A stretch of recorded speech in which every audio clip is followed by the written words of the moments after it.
Autour de la grande table critique, je suis avec Corinne Rondeau à distance pour cause de grève des transports parisiens, mais néanmoins critique et maître de conférences en esthétique, et avec Stéphane Coréard, critique et commissaire d'exposition, pour une seconde partie consacrée à l'actualité des expos. Dans un instant, une fois n'est pas coutume, 2 coups de cœur et une exposition consacrée à la photographe Graciela Iturbide. Mais tout de suite, direction le musée d'Orsay pour une petite exposition consacrée à James McNeill Whistler.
Le musée d'Orsay à Paris profite de la fermeture pour travaux de la Frick Collection à New York pour exposer dans une salle plusieurs toiles de James McNeill Whistler, peintre né en 1834, décédé en 1903, artiste américain passé par la France et l'Angleterre, rejeté d'abord par ses pairs, puis érigé parmi les grands de la nouvelle génération symboliste.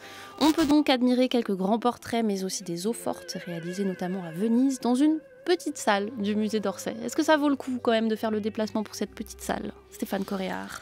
Oui, ça vaut le coup parce que d'abord Orsay, c'est beaucoup de petites salles et même quelques grandes.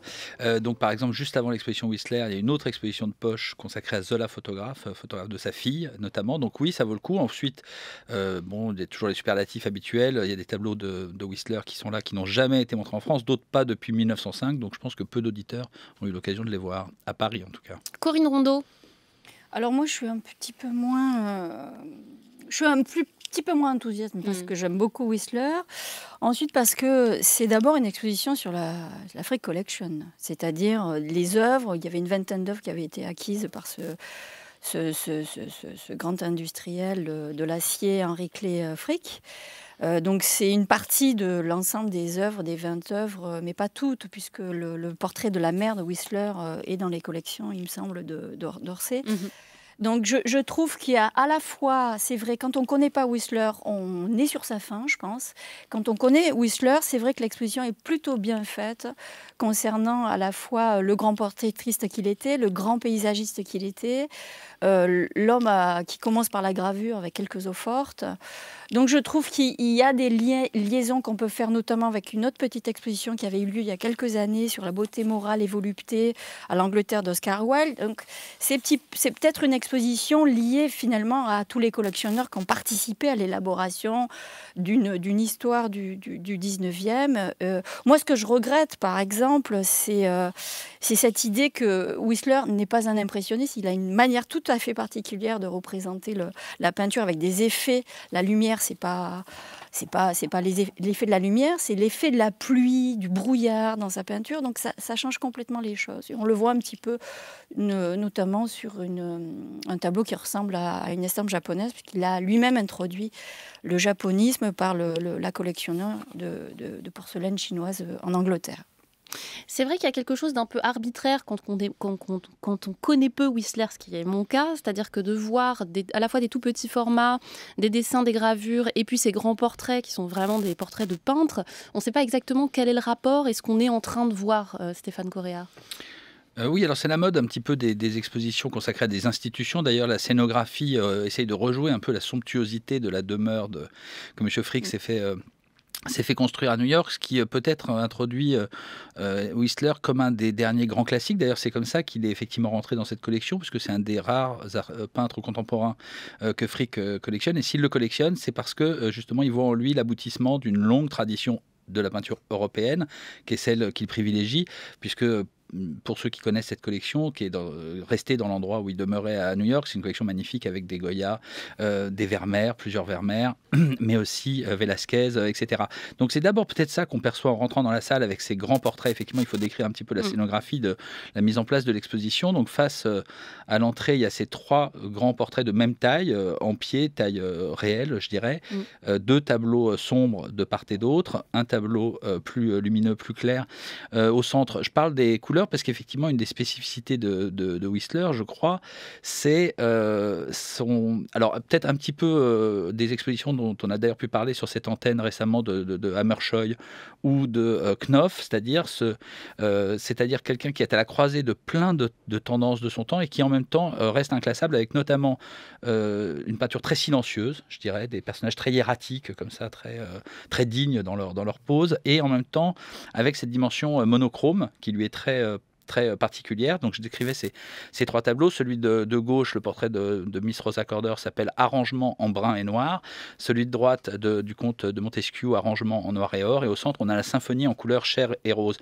Ces titres sont extrêmement importants parce qu'ils montrent que justement, pour Whistler, avant même d'être des portraits, ce sont des variations de Camaïeu. Et c'est tellement moderne, finalement, que le tableau de la mère de l'artiste qui est en face et qui appartient au musée d'Orsay, lui a sur son cartel, sur le cartouche qui est sur le cadre, un titre erroné, c'est-à-dire que ça ne reprend pas justement ce titre extrêmement moderne. Corinne Rondeau, ils sont quand même très impressionnants ces portraits-là, il faut le dire, qui sont mis face à face les uns des autres. Vous disiez qu'ils ont des positions en effet très erratiques et en même temps ils sont très vivants. Il y a quelque chose pour le coup là, d'art du portraitiste, avant même peut-être de parler de la question de la couleur, qui est saisissant quand on rentre dans l'exposition, Corinne. Oui, c'est tout à fait vrai, mais je trouve, comme le disait Stéphane, que la plus grande force des portraits qui se retrouvent d'ailleurs dans les paysages, c'est la touche. Parce qu'on voit bien, et il a une technique du glacis tout à fait particulière qui fait qu'il va du sombre au plus clair, ce qui rend la peinture d'une très grande légèreté. C'est un peu comme si en fait vous frottiez le dessous d'une soie. Et donc c'est assez beau parce qu'en fait il produit quelque chose d'un vivant, mais à l'intérieur d'une technique. Et ça c'est assez remarquable. Et donc ça donne une sorte d'élégance qu'on ne retrouve pas dans tous les portraits, qui ne se veulent pas être un portrait purement et simplement ressemblant, mais quelque chose d'une atmosphère, d'un mot qu'aime beaucoup Stéphane, qui est la mondanité, parce que c'est un travail qui l'occupe en ce moment.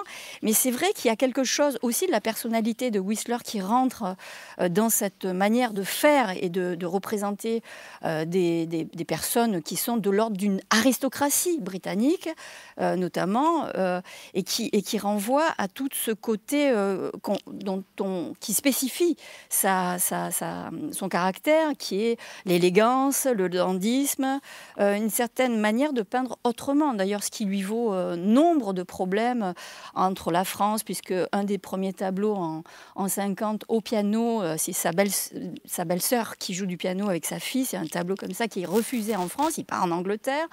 Et puis, il est très vite reconnu en Angleterre, et c'est grâce quand même à des défenseurs, dont Mallarmé par exemple, qui va pouvoir intégrer les collections françaises, parce qu'en fait, il est chaque fois rejeté, on va dire. Et je pense que c'est aussi Frick qui va réintégrer je dirais cette spécificité de cet artiste moderne. Et on sait notamment, une des choses les plus connues de Whistler, c'est son procès avec le critique et théoricien John Ruskin. Et lorsqu'il gagne son procès, mais il est ruiné, et il va partir à Venise. Et je parle de Venise parce qu'en fait, il y a des eaux-fortes de Venise dans l'exposition. Très belle. Et ce qui est intéressant, c'est que Ruskin écrit un livre sur les pierres de Venise à la manière de Turner, c'est-à-dire qu'il va s'intéresser plutôt aux eaux du Grand Canal, alors qu'en fait Whistler, et c'est ça qui est incroyable et qu'on peut voir dans l'exposition, c'est cette manière dont il va faire des façades. En fait, même quand il gagne un procès, même quand il part, c'est pour encore faire autrement. Donc il a une très grande particularité, et c'est ça qui le rend je dirais, extrêmement stimulant du point de vue du regard, parce qu'il a aussi une manière de faire des eaux fortes qui sont comme ses peintures, et les portraits que nous voyons, sur lesquels vous m'interrogiez, qui est une manière de faire d'abord quelque chose d'une atmosphère. Les tissus vont avec le fond, ça ressemble beaucoup à des monochromes de Manet, puisqu'il est très admiratif de Manet, comme de Velázquez d'ailleurs. Et puis par ailleurs, il va faire ces gravures qui ont une spécificité qu'il y a aussi dans sa peinture, notamment quelque chose d'inachevé. Et d'ailleurs, on le critiquera sur le fait que les bords sont inachevés. Et il a une manière de travailler la pointe des eaux fortes très particulière. Stéphane? Alors oui, les bords des eaux fortes ne sont pas en fait inachevés, je dirais, ils sont plutôt vierges. C'est-à-dire que ce qui est très particulier dans ces eaux fortes, et pour moi c'est effectivement la découverte de l'exposition, de voir toutes ces eaux fortes rassemblées, c'est que notamment celle de Venise, et c'est des eaux fortes qui ne pouvaient faire qu'à Venise, puisqu'il y a effectivement un jeu entre la profondeur qui est créée dans l'eau forte et la lumière qui est saisissante. C'est-à-dire que le premier plan est extrêmement lumineux, inachevé, puisque justement il n'a pas travaillé la plaque, donc ça reste blanc. Ensuite, il y a tout le plan intermédiaire qui, lui, est au contraire très noir, charbonneux, et l'arrière-plan est de nouveau extrêmement lumineux, ce qui crée quelque chose d'extrêmement moderne. C'est ça qui moi, m'a plu dans cette peinture, et que j'ai eu peut-être du mal à rentrer dedans à cause de cette scénographie un peu pesante, qui est plus celle du Salon Fragonard, qui a l'Afrique Collection, et qui est célèbre. C'est en fait la radicalité de cette peinture, parce que les portraits ne sont pas du tout des demi-mesures, c'est soit des francs profils extrêmement acerbes, soit, dans le cas de Montesquieu, un portrait de face, et c'est extrêmement moderne comme vision de la personne. C'est évidemment aussi un autoportrait. On sait que tout portrait réussi est un autoportrait du peintre. Et moi, ce qui m'est resté comme impression, c'est un peintre d'une très grande dignité et même limite d'une arrogance, en tout cas d'une grande sûreté de son talent. D'ailleurs, le catalogue est très savoureux pour ça, parce qu'il y a un échange, il y a une lettre à Montesquieu qui a vendu son tableau alors qu'il avait promis de le donner au Louvre. Et là, le peintre lui envoie une lettre cinglante. Mais ça se voit aussi, et ça c'est Corinne Rodeau qui me l'a fait remarquer, dans le monogramme de l'artiste, un papillon, ce qui est déjà un symbole extrêmement précis pour les symbolistes, qui vient toujours affirmer la patte du peintre. On n'est pas dans une vision de la réalité, on est dans une peinture ou dans une eau forte. C'est toujours le peintre qui domine le tableau. Whistler, chef-d'œuvre de l'Afrique Collection, c'est au musée d'Orsay à Paris jusqu'au 8 mai prochain. Et puis vous en parliez, Stéphane, c'est aussi un catalogue qui est beaucoup plus complet et qui est aussi édité par le musée. Dans un instant, nous parlerons de la photographie de Graciela Iturbide, mais tout de suite, double coup de cœur de nos critiques.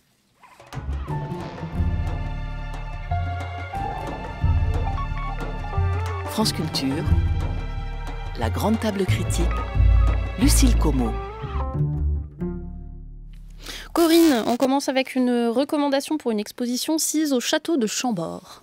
Oui, au château de Chambord, une exposition temporaire de Dominique Blin intitulée Déplacement, mais qui est aussi une grande caisse de résonance de l'exposition permanente Chambord 1939-1945, avec une citation, une formule de Rose Valland, sauver un peu de la beauté du monde. Et c'est intéressant de voir en fait en quoi le travail d'une artiste contemporaine qui est originaire du Canada vient réactualiser à travers l'histoire de cet exil des œuvres du musée du Louvre, 60 000 œuvres sauvées par Jacques Jaujard et Rose Valland, de voir en quoi aujourd'hui on peut re-questionner le musée, re-questionner les œuvres. Et on va dans cette exposition qui est au 2e étage, il y a d'abord une grande installation qui est une boîte, une caisse en bois de 7 mètres de long, 4 mètres de haut et 1 mètre de large, environnée de photographies en négatif. Et il y a une grande photographie, un grand tirage de ce négatif qui est une procession de la Première Guerre mondiale où il y a une grande caisse dans laquelle était contenue l'Assomption, et qui ressemble à une procession. Alors ce qui est beau, c'est que ces photographies négatives, elles ont une manière de renverser le jour en nuit. Le ciel qui est derrière, cette procession de 1918, c'est comme une nuit et c'est aussi une manière d'interroger notre propre jour. Quand la nuit est tombée, je trouve que la manière dont Dominique Blin utilise les images d'archives qu'elle collectionne depuis longtemps maintenant, puisqu'elle dit que c'est des morceaux du monde, ces images, elle les traite sur des toiles. Il y a un travail de la lumière, on dirait qu'elles sont rétro-projetées, donc c'est assez impressionnant. Et en fait, quand vous avez les forces physiques qui disparaissent dans ce négatif, les ombres qui ne sont plus au même endroit, c'est vraiment interroger notre jour. Dans quel jour vivons-nous aujourd'hui ? Et donc, entre l'exposition permanente où il y a une histoire inscrite avec des images documentaires et d'un coup ce renversement que fait l'artiste, là on va venir questionner d'autres choses. Et d'ailleurs l'exposition, vous avez un polyptyque vidéo, plusieurs polyptyques vidéographiques où vous avez des photographies, une centaine de photographies qui sont soulevées par un air. Vous avez du ciel et en face de la mer, et en fait quand vous approchez, une photographie se lève et vous voyez en fait qu'il s'agit de migrants. Alors vous allez me dire, mais entre les déplacements des œuvres pour les sauver pendant les guerres, mais c'est aussi les crises et les crises humanitaires, eh bien, Dominique Blain interroge à la fois notre temps et soulève une question impressionnante pour moi et qui est vraiment évidente, c'est que voulons-nous sauver ? Et à quoi élevons-nous, je dirais, l'art en tant que sacré entre l'Assomption et aujourd'hui des migrants sur des bateaux. Donc je trouve que vraiment cette exposition, elle a une particularité, elle est à la fois inactuelle et actuelle, et au milieu, c'est nous, c'est nos corps aussi.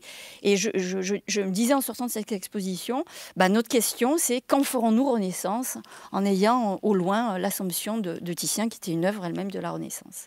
Déplacement de Dominique Blain, c'est donc jusqu'au 13 mars au château de Chambord. Cher Stéphane, avec vous, on s'achemine résolument vers la photo. Vous nous conseillez une exposition en galerie, en l'occurrence la galerie Obadia à Paris, consacrée à Patrick Feigenbaum.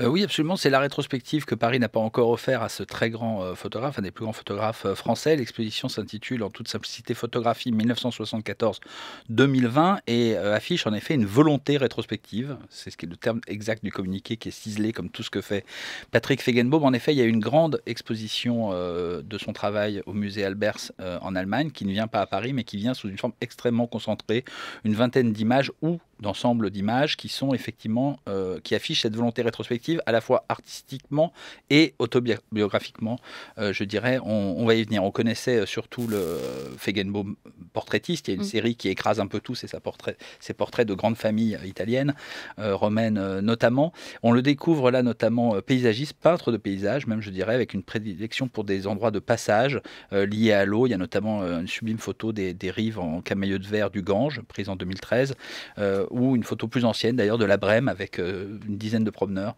au bord de l'eau et qui ont tous des rayures et ça intrigue tout de suite. On sent le désir aussi de peinture dans le travail de Feigenbaum. En réalité, il n'y a qu'une seule photographie des années 70 et ensuite surtout des ensembles plus récents. Et ce qui est très touchant, je ne crois pas que c'était visible jusque-là dans le travail de Feigenbaum, c'est justement ce rapport à la généalogie.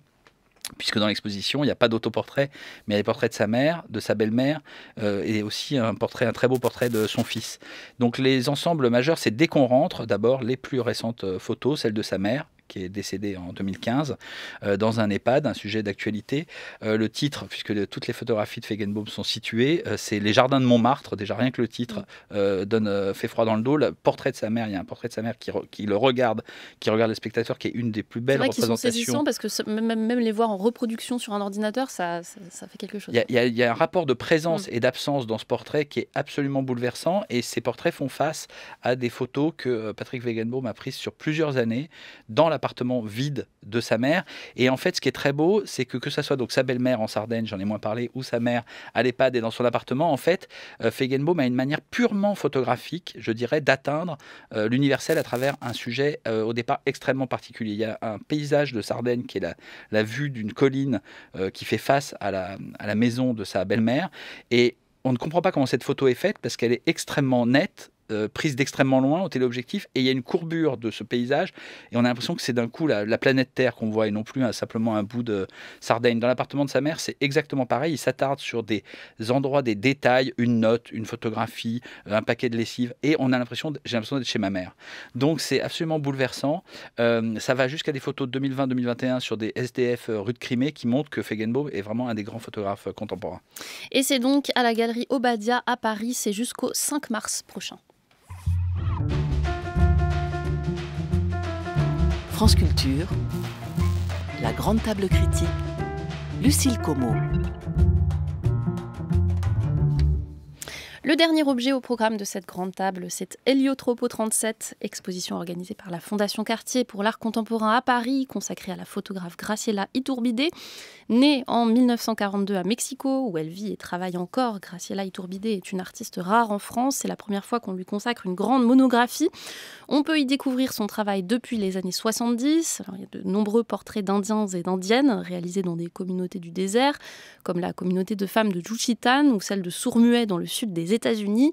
Des clichés de paysages et d'objets plus abstraits ensuite, des palissades, des fils électriques ou des branchages enchevêtrés. La très grande majorité de ces photographies sont en noir et blanc, à l'exception d'une série récente réalisée en couleur. On l'écoute. Graciela Iturbide, elle était l'invitée de Laure Adler avant-hier sur France Inter.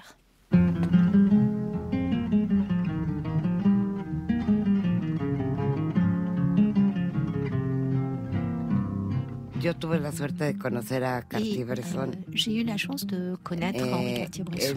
Él dijo que hay un momento decisivo en la vida. Il parlait d'un moment décisif, en fait. Para mí hay dos. Et pour moi, il y en a deux. Uno, cuando me sorprendo. Le premier, quand je suis surprise par quelque chose et que je photographie. El segundo, cuando estoy en et le deuxième moment, c'est lorsque je suis dans mon atelier. Yo todavía soy photographe analogue. Je travaille toujours en argentique, en analogique. Je développe les films, je fais toujours des tirages. Et pour moi, ce deuxième instant décisif, c'est le moment où on découvre en fait sur la planche contact ce qu'on croyait bon ou ce dont on ne se souvenait pas et qu'on va redécouvrir sur la planche contact et qui est intéressant. Donc au début, il y a la surprise et il y a le souvenir et puis après, il y a de nouveau la surprise et le souvenir. La scénographie de l'exposition est signée par son fils, architecte Mauricio Rocha, qui a conçu de hauts panneaux, laissant passer parfois un rayon de lumière. Corinne Rondeau, qu'est-ce que vous en avez pensé de ces expos ? Beaucoup de bien. J'ai été extrêmement émue par cette exposition. D'abord parce que le rez-de-chaussée qui commence par toutes des formes beaucoup plus abstraites que le sous-sol où il y a du corps, des gens. Et j'ai trouvé que déjà le premier temps, quand on commence par l'exposition, où il y a toujours une division, enfin une synthèse plutôt, on va dire, entre un ciel et, vous le disiez, des fils électriques, des branchages, mais qui sont autour d'un lampadaire ou qui sont sur un mur. On a toujours la nature et quelque chose d'un artifice. D'ailleurs, il y a une photographie où on voit comme un décor, c'est dans un jardin botanique, où il y a du réel et de l'illusion à la fois qui jouent. Et je trouve que ce rapport de synthèse, il est beau parce qu'il nous met toujours entre quelque chose, comme un personnage qui tient une sorte de cadre. Donc vous avez toujours une sorte de dialectique de la saisie de l'image. Et quand on va au sous-sol, et qu'on voit ces photographies avec tous ces êtres qu'elle a croisés et qu'on lit aussi l'entretien qu'elle donne dans le catalogue, on est absolument émerveillé de la présence humaine de cette femme, de ce rapport qu'elle a à la fois à la prise de vue et en même temps au temps qu'elle passe auprès des gens pour faire de la photographie. Et ce rapport toujours dans un écart qui est de voir mais d'être surpris par ce qui se fait. Donc je trouve qu'il y a chez elle des choses qui sont d'une puissance incroyable. Même les blocs photos qui ont été un projet initié par la fondation de ces blocs d'albâtre et d'onyx qui sont photographiés par elle au Mexique. On a une présence physique de ces choses-là. Et quand on l'entend en bas dans le petit documentaire, on entend sa voix off pendant qu'on la voit en train de dérouler des pellicules, de photographier justement cette carrière.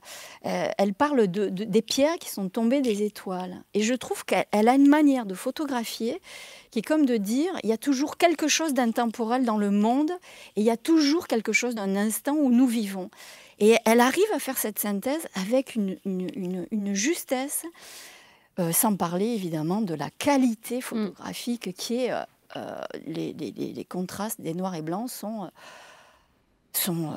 sublimissimes, pour ne pas employer oui, on va en parler des tirages parce que c'est vrai qu'il y a des photos qui sont assez incroyables. On a l'impression qu'on n'a absolument jamais vu ça dans le rapport du noir et blanc. Mais peut-être un mot, Stéphane Coréard, justement sur cette exposition qui a choisi quelque chose d'assez chronologique aussi, c'est-à-dire de mettre en sous-sol ses premiers travaux qui sont des rencontres, beaucoup de temps passé auprès de peuples, notamment du désert. Et puis en effet ce rez-de-chaussée, alors moi j'ai commencé plutôt par le bas, mais ce rez-de-chaussée qui montre son évolution vers des choses beaucoup plus abstraites. Stéphane Coréard, vous trouvez ça pertinent ?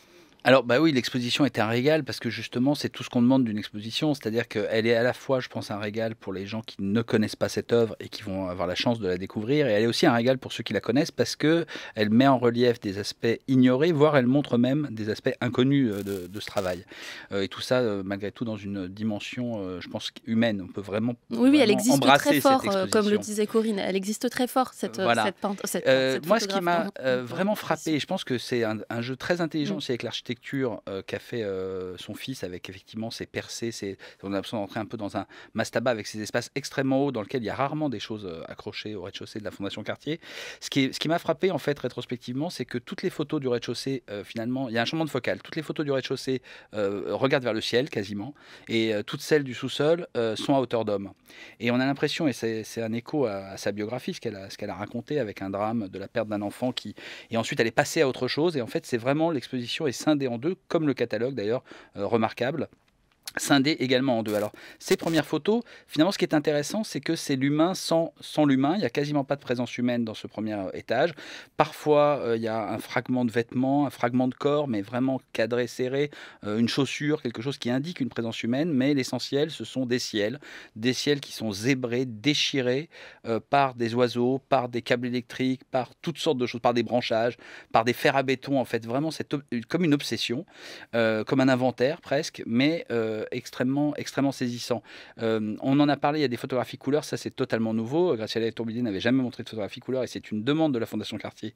Ce que je trouve extrêmement intéressant parce que c'est un lieu qui a un fonctionnement particulier, qui essaye d'accompagner et de pousser les artistes à expérimenter des choses nouvelles. Et effectivement, il y a une série de 8 pierres tombées du ciel, comme dit Corinne Rondeau, avec un rapport coloré absolument sublime entre le rosé poudré des pierres et le bleu du ciel, qui montre quand même pour une première série photographique en couleur exposée quelque chose d'une maîtrise incroyable. Au sous-sol, effectivement, c'est tout ce travail où, comme elle le dit à la suite de son mentor Manuel Alvarez Bravo, elle a pris le temps. Elle a voyagé, elle est allée à la rencontre de ces communautés. C'est effectivement beaucoup de femmes photographiées. Ça, c'est très frappant. Ce qui est très frappant aussi, c'est la relation que l'humain entretient avec la mort. On est au Mexique, donc elle parle à un moment donné, je crois, de la fantaisie de la mort. Et avec les animaux, c'est aussi une particularité très forte de son travail, le sacrifice aussi animal et comment la mort est nécessaire à la perpétuation de la vie. Il y a une série notamment sur des sacrifices de chèvres dans une communauté qui est très belle. Corinne Rondeau. Oui, moi je suis tout à fait d'accord avec ce que vient de dire, vous avez dit tous les deux.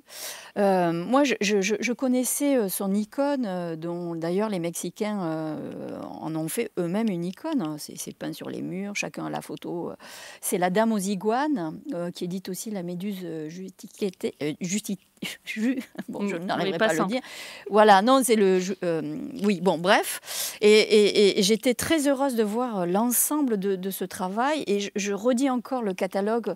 Je crois que l'entretien est nécessaire à être lu parce que ça montre à la fois le rapport, comme l'a dit, de son mentor Stéphane, de Manuel Alvarez Bravo, qui lui donne, en fait, pendant qu'elle fait ses études, elle choisit la photographie quand tout le monde veut faire du cinéma. Elle est partie pour faire du cinéma. Enfin, elle s'est inscrite en tout cas à un cours de cinéma. Ouais. Mais finalement, elle choisit la photographie. Et donc, elle fait un choix d'inactualité dans un moment où tout le monde veut être réalisateur.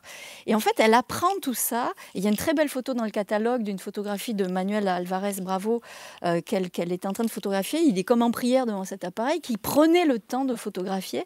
Et cette temporalité, à la fois, c'est pas une marque tout à fait spécifique de sa photographie, mais on voit la manière dont son regard est complètement impliqué dans ce qu'elle photographie. D'ailleurs, elle dit on peut sacrifier des images. C'est-à-dire que ce qui se passe à côté de vous est peut-être plus important à un moment donné. Donc, il faut aussi apprendre à renoncer à faire une photographie et être avec quelqu'un, parce que apprendre à être avec les gens, c'est aussi savoir photographier autrement. Et elle dit, c'est comme ça qu'elle a appris son pays. Elle est mexicaine et finalement, ses voyages, même s'il y a de l'Inde, même s'il y a Los Angeles, elle dit toujours que finalement, ces voyages, c'est une manière aussi de traverser sa propre solitude.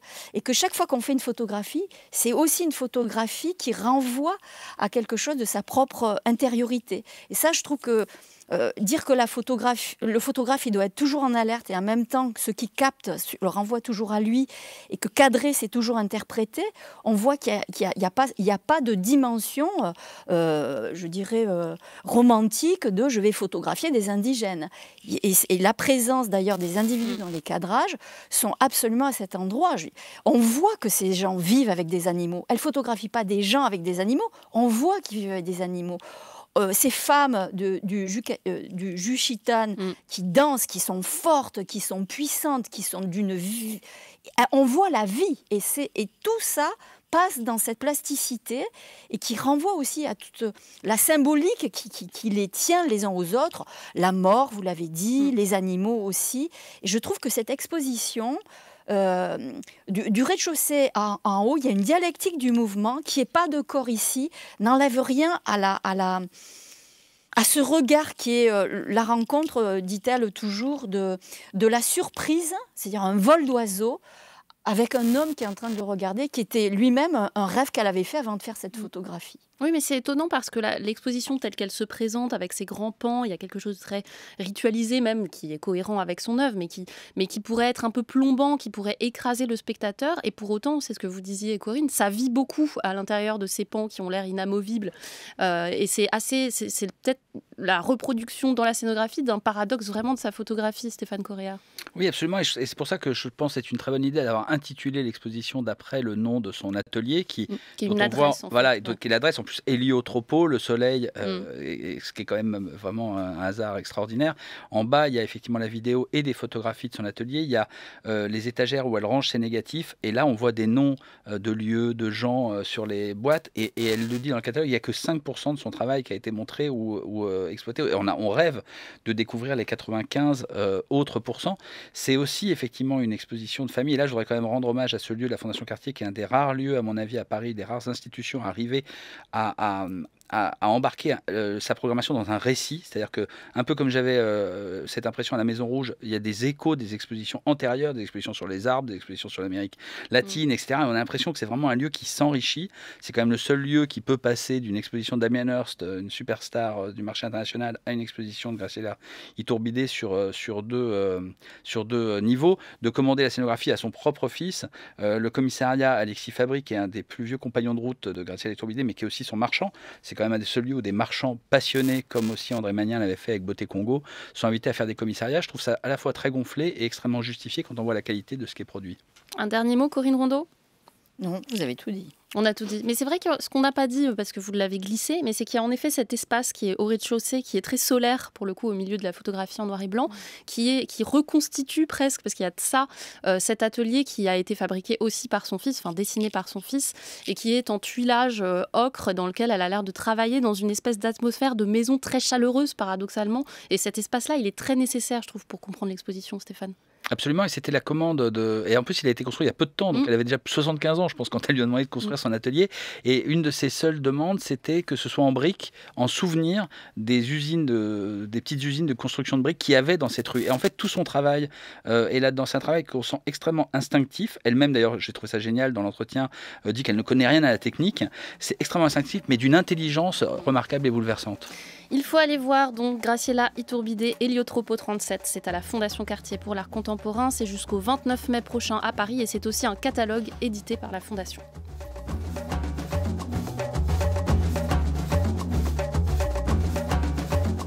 La grande table critique, c'est fini pour aujourd'hui. Merci beaucoup Corinne Rondeau, merci Stéphane Correa à la préparation de l'émission. Il y a Aïssatou Ndoye et Boris Pinault à la réalisation Perret Legras et à la technique. Aujourd'hui, c'était Audrey Guélil et Marie-Claire Oumabadi. Vous pouvez réécouter l'émission en vous rendant bien sûr sur le site de France Culture. Vous pouvez également vous abonner au podcast de la grande table critique sur l'application Radio France.